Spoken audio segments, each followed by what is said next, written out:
There is this undercurrent of compassion to the film, which I hadn't noticed as much before, but on this watch I did. And it's interesting because you have these scenes between like Winona and Lizanne, the scene in the bathroom where they sit down and Winona, comforts her. And then you have the final scene, of course. I know there were multiple endings in play at one point, but the ending that we got, which is Winona and Martha Dunstock, because as I say, the original ending was originally a lot darker, a lot more satirical. That sort of undercurrent of compassion and pathos, was that something that sort of was there from the start, or did that sort of develop as the movie developed? Dan, I want to hear your answer to that. I don't know if it was there from the start. Years after the movie has come out, I've grown accepting of it. I've grown to like the ending. I don't think it was, in a way, I don't think it was that organic as I was forced to write. I don't think a happy ending was organic at the time. To me, it played so happy that there's a wink to it. If you're a cynical asshole like me, you could still enjoy the ending. We had a lot of darker endings, and but looking back on it, the way people respond to the movie now, I've learned to like the ending, even if it was cynically conceived to help to make placate fears that the studio was making it was having. Like the creators of the Heathers the musical, which is very popular in England right now, and I love the musical. I think it's a hoot, and the guys who wrote the musical said they wouldn't have written it if the movie didn't have a happy ending. It's like the happy ending kind of jarred them into thinking a musical was even possible.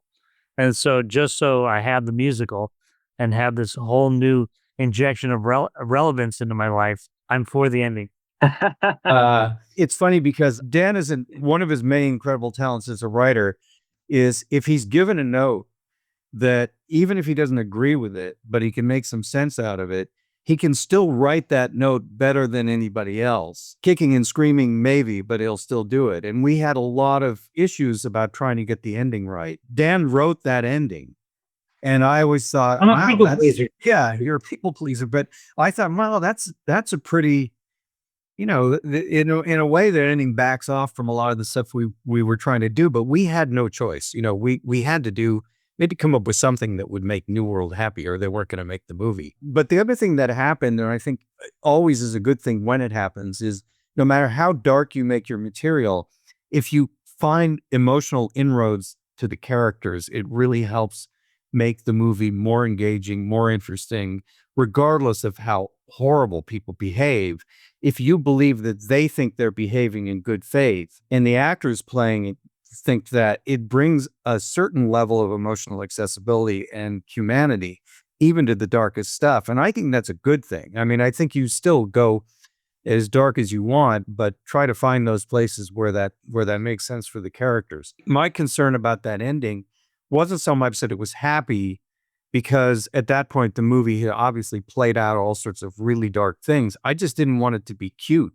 And I remember thinking, having Martha circle her in the wheelchair, which either came about from just the actress playing around with that thing, trying to learn how to steer it, or I might have said to her, why don't you just try circling around?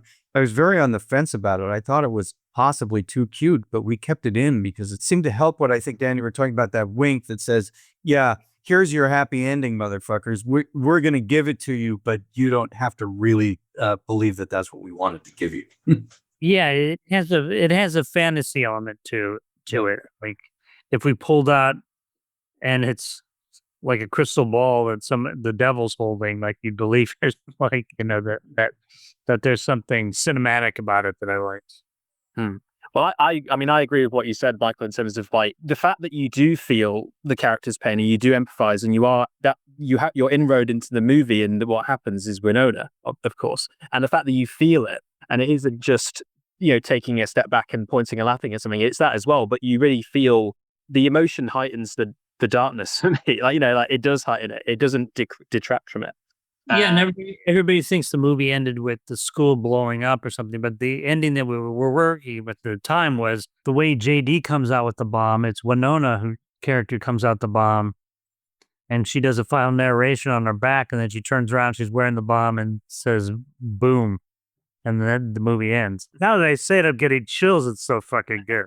That was good. Yeah, why didn't we do that? But my Veronica Sawyer kind of needs to get blown up.